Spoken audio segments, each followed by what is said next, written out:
So with FitLabs, then, when you started, how did you go about it? Did you think, okay, right, we need a location and we're going to build this around it? Did you think we need to be a software company and we need to get that? When you and Mike came up with these ideas, what was the sort of the roadmap and the key moves that you needed to put in place? Yeah, it's funny. I think it's a Tyson quote, right? Everybody has a plan until they get punched in the face. But we had a really pretty plan. So the whole thing for us was like it has to be built purposefully together at the same time, right? So it was technology is our connective tissue, right? Like it has to be your skeleton to have all the pieces be informed, right? So if I want to have your at-home environment, your digital experience, understand that you went to a McGregor Fast studio yesterday and did a red zone workout that was, had a lot of hamstring exercises, and therefore at home tomorrow you should get recommended, a complementary green zone workout that doesn't have that.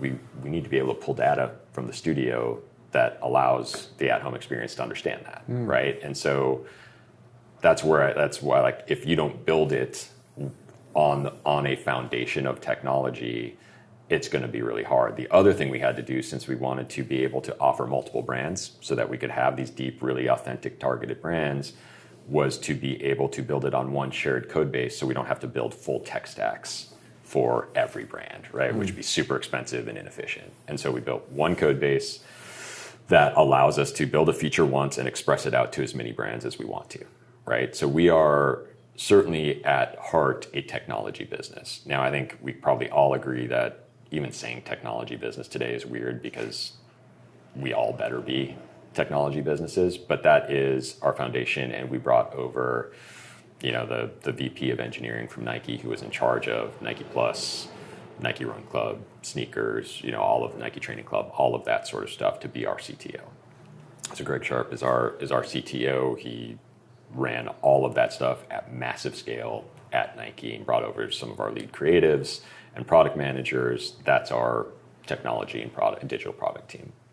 At the same time, if you don't have people who understand how to run a studio and work with franchisees, licensees, and support them in their growth and understand who's in those boxes and what your capabilities are, you're gonna have a bunch of technology people building out really freaking sophisticated things that no one in a studio knows how to do anything with, right? So the long answer to a simple question, I think our whole premise was, this is what we're trying to do, and so we have to have people that have run each of those functions at scale really, really well from the start, to have the input to where they're built to work together, and then be the infrastructure in place to be able to unite them. And so we really always so our founding premise was, hey, we're gonna lead with studios, but have them already pre-built into a digital experience that complements them. We had about 1,000 studio development pipeline in March of 2020. And that's where the Tyson quote comes in, which is obviously COVID hits and we built 0 of them. And kind of back, now in a position where at the time, brutal, worst thing ever. And now I would tell you, like a lot of, I think, folks who took the punch and rolled with it, best thing that could have happened. I think our studios would have been good if we had done them at the time. I think, we had the benefit of just being new and not having baggage and being able to learn from all these other amazing concepts in the industry. So I think they would have been good and kind of a next wave. But we've all now had to think through what happens when it happens again. How does it actually feel different from the minute a consumer walks in? How does it not just feel like another box, right? How does it feel like a connected experience? How does it feel like truly an evolution? If something like this happens again, how do you help consumers feel? How do you help members feel safe? And that gets into more than just HVAC and that sort of stuff. It gets into layout, it gets into structure, it gets into the integration of technology to let you feel like, okay, well, I could always have access to it at home, even if I didn't want to come into the studio.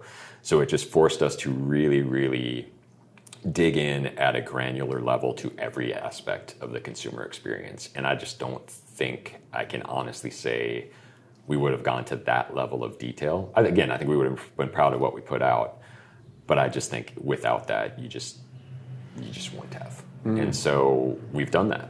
And so now we're back to, and I'd say the other impact of COVID for us was it kind of reordered that phasing, where we were able to go out and acquire a business called Ragnar, which is a mass participation events business that actually gave us an events foundation, not just under the Ragnar brand, but they'll run, events under McGregor Fast and under XPT and under kind of all of those brands for us, so that every consumer in our portfolio has the ability to think of themselves like an athlete for a period of time and to set a goal and to go out and do something epic that teaches them a little bit about who they are. And even if you're not one of the studio members who's maybe doing that or one of the at-home members that's doing that, you feel it, right? You feel it in the programming that's aiming you at it, and you feel it in the other people in the community who are participating in it. And I think even just being part of that feels different. It lets you think of yourself differently. It gives purpose to the session. It gives purpose to your sleep. It gives purpose to your nutrition in a way that I think can be massively beneficial.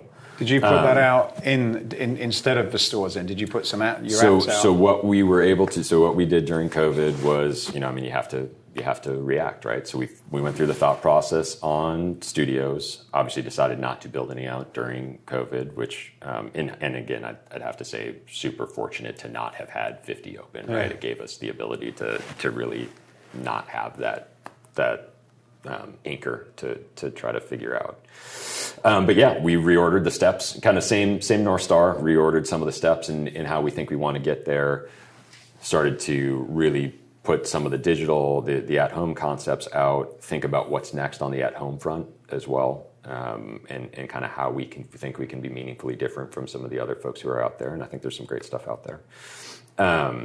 And started to pull in some of the other elements. So we think about this flywheel from a fitness standpoint for consumers, a fitness lifestyle standpoint. The first three we've talked about already: studios, at-home, events. All of those should be linked.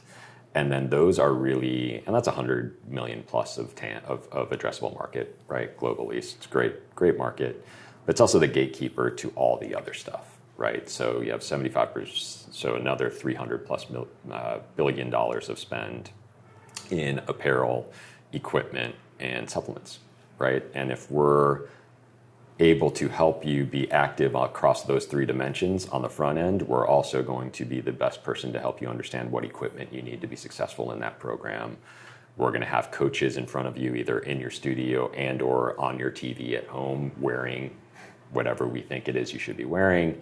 And we're going to know the work that you're doing. And so we're in a really good position, just like a personal trainer would be, to say, hey, here's some of the nutrition needs that you should be thinking about. And so we want to do that in a way that obviously is beneficial and not just us jamming down, hey, buy this, buy this, buy this.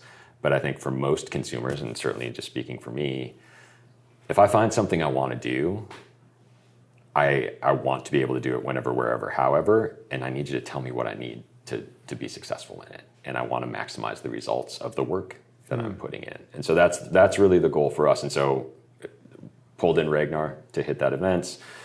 We acquired a business called The Electric, which is incredible sport eyewear and apparel and accessories, and started to kind of fill out that flywheel a little earlier than we would have in a normal environment, because as much as we feel like we got punched in the face, obviously for a mass participation events business during COVID, whatever's worse than getting punched in the face happened to you. So we were able to find incredible brands.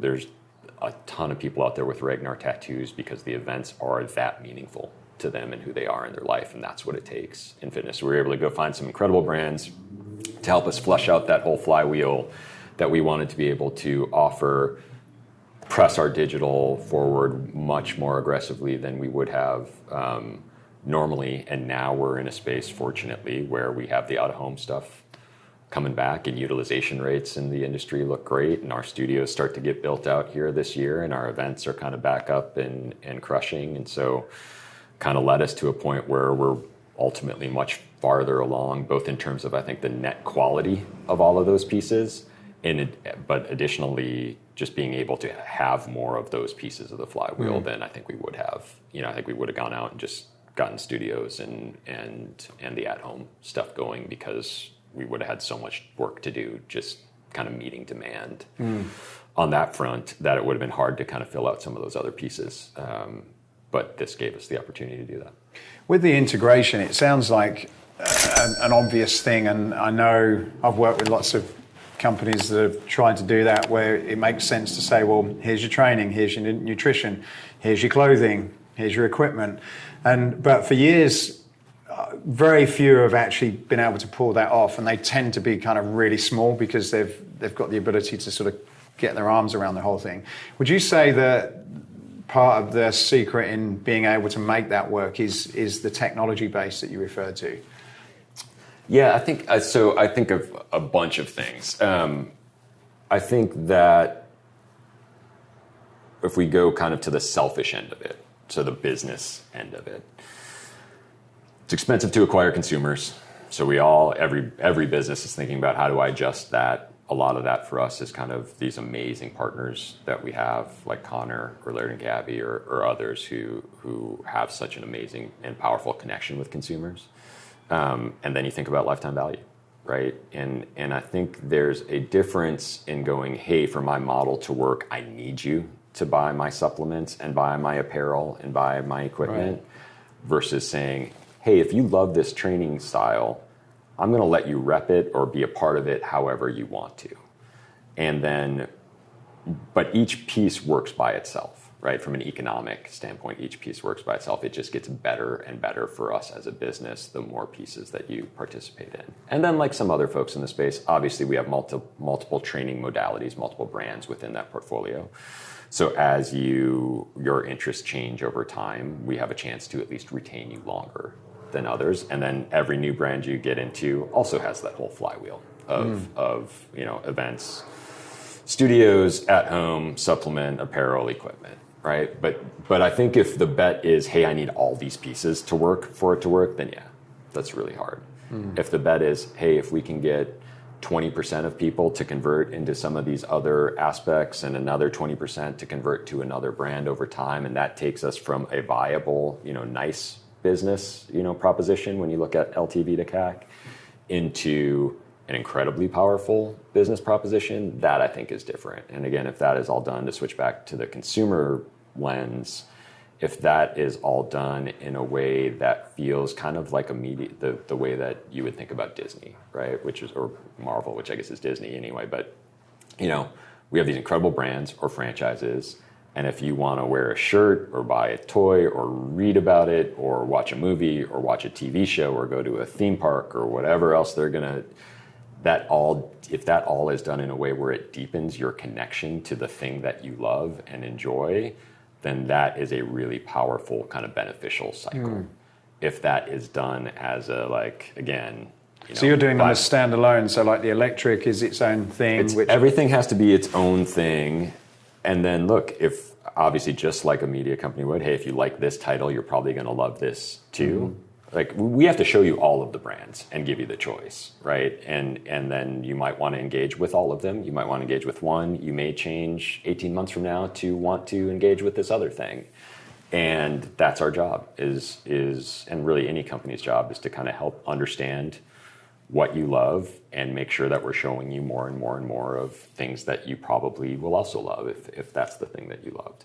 But yeah, I don't think by any means we're not suggesting that everyone who comes into FitLab is going to, buy some apparel and buy equipment and sign up for the gym and sign up for an at-home experience. But I think some are. And I think some will change over time. But when you find something you love, I think our thesis is in fitness, it's got to become a part of your life. And we want to make sure that we're not leaving it up to you to go figure out what you need to be successful at it. But your app and your studio and your nutrition, they've got their P&Ls have got to stand up. It's got to be a service, right? So it's different if we're just if we just had a store in the app that said here's some equipment and here's some stuff, right? You'll sell some stuff. But it's going to be like a gym where you'll sell some supplements and you'll sell some T-shirts and you'll sell me socks when I forgot socks and I showed up at the gym. it's what the future of all of this is for all of us is, hey, you did this workout. Here's what Connor would take after this workout. It's part of the program that you're a part of. You don't have to do it. It's up to you. But if you want to know how to maximize your results, then we all know that how you recover is every bit as important as the work that you just put in. How you fuel yourself is every bit as important, if not more important than the work you put in. And so all of that has to come to you as a system, not, hey, go figure out your supplementation, go figure out your equipment, go figure out all that stuff. We don't have to do any of that. We know exactly what we're prescribing you to do. We know the equipment that you need to do it. We know what you should be taking afterwards. All of that should be a system for you where you can just say, tell me what I need, right? And so that is, for us, at scale, that's technology, right? At scale, that's digital integration that provides you a solution, not just gives you, it kind of goes back to like being purpose-built to do all of it versus stapling stuff on and making it available to people. Just a portfolio of disconnected stuff isn't super interesting to somebody. There's still all of the work I still have to do all of the work in that environment versus just like, sign me up for this. Yes, I'm interested in the nutrition, or no, I'm not. I'm going to figure that part out myself. Yes, I want the equipment, or no, I got it. But all of that should just be, here's the solution. Give me, this, and this, and I'm done.